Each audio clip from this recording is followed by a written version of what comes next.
Well, it's safe to say that we are collectively obsessed with true crime stories and all of their adaptations. So today I am here with true crime expert Danny Murphy. Danny, tell me first how you got into this genre. So I co-host Not Another True Crime podcast with Betches Media, and it's so much fun and it's also so captivating. It's just these stories that either have answers that you're not satisfied with or you want closure. And that's why we're here today, because I have so many questions for you about some of the most popular adaptations over the past months.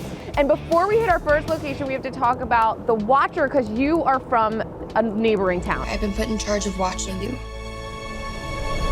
I have been obsessed with Westfield as a town since I was a young kid in Cranford. And I think the major fiction with that is that the family never moved in. And the first 3 letters came within the same week, and they were like, we're good.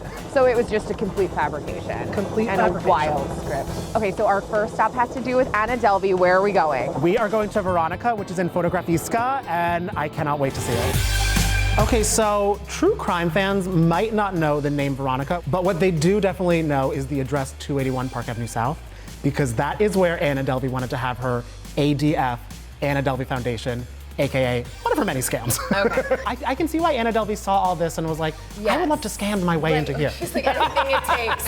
We can't leave. Then she actually did rub elbows with fellow scammers. She was friends with Billy McFarland, she was friends with Martin Shkreli. To building something special. So before we head to our next spot, let's dig into this cake, which has a little something to do with where we're going. Yeah, so this is a vegan cake, and the next stop is, of course, Bad Vegan. Okay, cheers to that.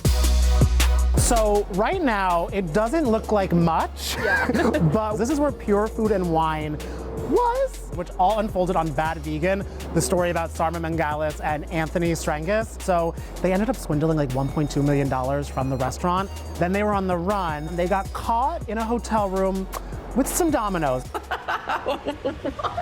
When you're vegan and your whole thing is being vegan, not the best look to be handcuffed next to cheesy bread. Everybody loves Domino's. They may not admit it, but yes.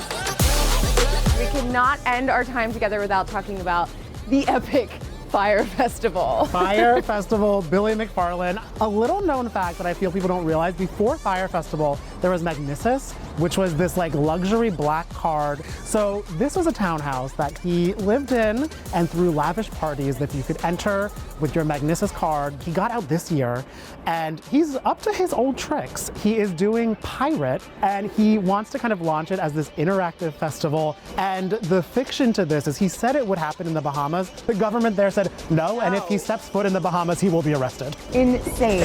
Just wait until you see what you're getting yourselves into. What should we look for coming up in terms of true crime adaptations? So, do you remember the story about the Murdaws? Murder, legal crimes, extortion. It doesn't have a home yet, for streaming, but it will be streaming somewhere, and I think both of us will be streaming. Yes, we'll definitely be streaming that. Danny, thank you so much for everything today. This is so much fun.